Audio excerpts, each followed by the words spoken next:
자, 이어서 미국 뉴욕에 나가 있는 이데일리 김정남 특파원 연결해 보겠습니다. 김정남 특파원 안녕하십니까? 네, 안녕하세요. 자, 미국 대선이 가까워지고 있는데 부양책 협상은 아직도 안개 속이죠? 네, 그렇습니다. 이제 미국 대선은 정말 얼마 남지 않았습니다. 이번 주 증시는 미국 대선이 불과 2주 앞으로 다가오면서 불확실성이 매우 커진 데다가 코로나19 부양책 협상이 점차 어려워지고 있는 만큼 변동성이 더 커질 수 있어 보입니다. 지난주 뉴욕 증시는 부양책 불확실성이 계속 커지면서 크게 출렁거렸는데요. 결과적으로는 다우지수가 0.07% 오른 정도에 불과했습니다. 이번 주 역시 부양책 협상에 따라서 지수가 출렁이는 장세가 이어질 것 같습니다. 사실 미국의 경제금융계를 상징하는 곳이죠. 월가에서는 부양책 협상을 매우 기다리고 있습니다. 백신이 나오기 전에 경제 불황을 지탱해 줄 수 있는 일종의 가교 역할을 할 수 있는 게 재정 지원밖에 없다는 것인데 월가의 황제라고 불리는 분이죠. 미국 최대 은행 JP모건 및 제이미 다이먼 회장이 최근 국제금융협회 멤버십 총회에 나왔는데 이데일리가 국내외체로는 유일하게 참석을 했습니다. 그 발언들을 좀 전해주고 싶어서 말씀을 드려보면 어려움을 겪고 있는 소기업과 그 직원들을 돕기 위한 부양책도 꼭 필요하다고 강조했습니다.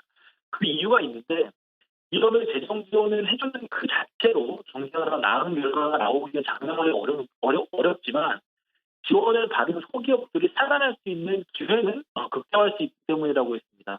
자본주의 상징다운 발언인데 그런데 이 정치 현실이라는 게 다이먼 회장이 말대로 움직이지는 않는 것 같습니다. 최근 상황을 보면 부양책이 대선 전에 쉽게 통과되지 않을 것 같은 기류입니다. 민주당 입장에서는 바이든 후보가 여론조사를 앞서고 있기 때문에 대선 승리 후에 자체적으로 큰 규모의 부양책을 내놓고 싶어하는 요인이 있고요. 보수적인 공화당 입장에서는 재정 관련 우려 때문에 부양책에 대한 반대 목소리가 있습니다.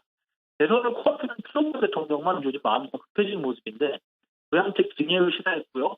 민주당과의 이견이 있었던 코로나19 검사 문제도 민주당 안에 수용을 했다고 해서 제안을 한 상태입니다. 하대가 된다면 증시에 호재이겠지만 그렇지 못할 가능성까지 염두에 두셔야 됩니다. 정치 이슈가 하나 또 있는데 미국 시간으로 오늘 22일 대선 전 마지막期토론이 있습니다. 이에 따라 어떻게 시장에 반영이 될지 체크를 해보시는 게 좋을 것 같고요. 이렇게 정치가 시장을 지배하다 보니까 투자자들이 꼭 드리고 싶은 말씀 하나 있는데 이럴 때일수록 실적을 중심으로 해서 투자를 결정하시는 게 하나의 방법이 될 수 있을 것 같습니다. 8,500조 원 정도 되는 천문학적인 돈을 자산을 운용하는 세계 최대 자산 운용사인 블랙로그 레비핑크 회장이 국제금융협회에서 했던 발언들을 제가 실시간으로 좀 들어보니까 그 역시 지금 혼란스러운 시장을 볼 때 실적의 중요성은 매우 강조했습니다. 지금 시장이 매우 시장 상황이 어려운데도 불구하고 조금씩 우상향하는 그 이유도 실적이 양호하기 때문이라고 얘기했는데요. 이번 주에 테슬라, 넷플릭스, 인텔, 버라이즌 같은 주요 IT 기업들이 실적을 발표하고요. 코카콜라 실적을 내놓습니다. 지금까지 3분기 실적은 시장 예상보다는 양호한 편이고요.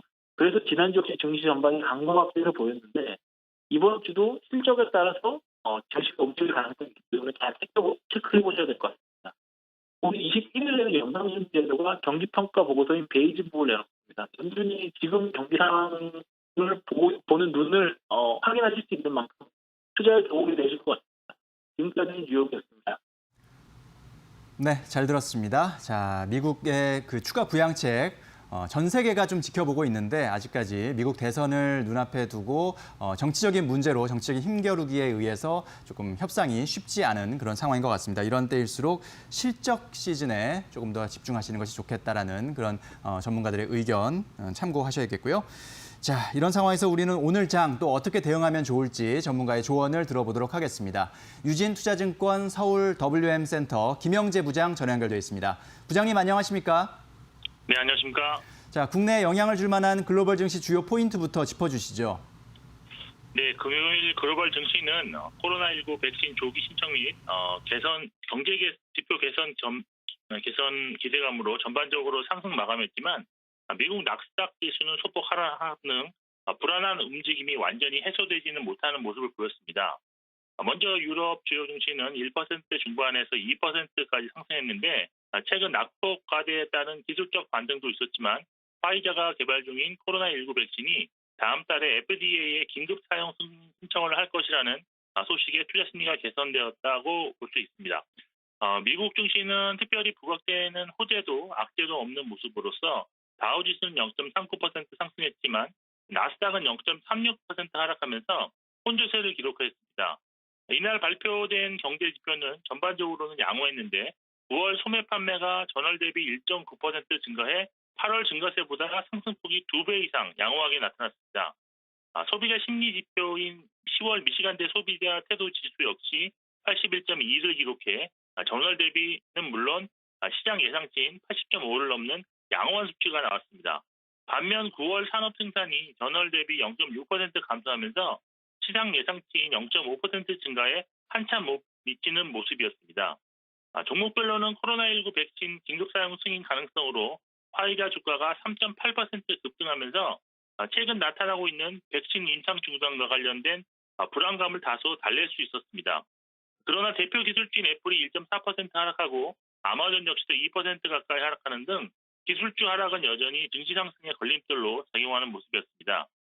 현재 글로벌 금융시장은 미국 대선과 관련한 불확실성이 여전한 악재로 자리 잡고 있어서 당분간 변동성이 크게 나타나는 상황이 이어질 것으로 전망됩니다. 따라서 불확실성을 축소할 수 있는 재료가 나오지 않는 이상 당분간은 보수적 관점에서 글로벌 시장을 지켜봐야 하겠습니다. 금요일 전반적인 글로벌 증시의 상승 분위기는 오늘 국내 증시에 소폭이나마 긍정적으로 작용할 것으로 예상하고 있습니다. 이런 상황에서 오늘 우리 증시 어떻게 움직일 것으로 예상하십니까? 네, 오늘 국내 증시의 방향성을 예측해 본다면 글로벌 증시 영향을 받아 상승 출발하겠지만 뚜렷한 호재성 재료가 없어서 방향성을 탐색하는 흐름이 전개될 것으로 예상할 수 있겠습니다.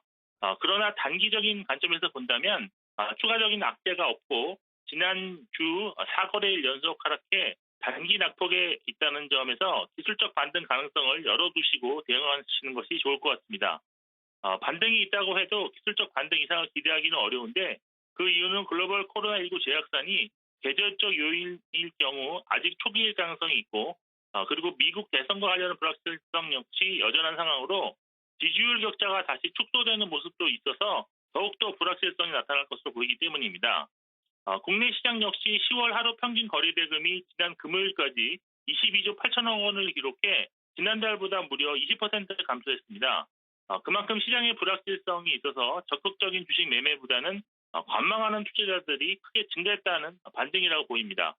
따라서 이러한 불확실성 하에서는 비어둔 주식 비중을 다시 채우기가 쉽지 않은 상황인데 국내적으로도 3억 원 대주주 요건 강화와 같은 수급 불안 요인이 존재하기 때문에 반등 시마다 주식 보유 비중을 축소하려는 움직임이 지속적으로 나타나고 있습니다.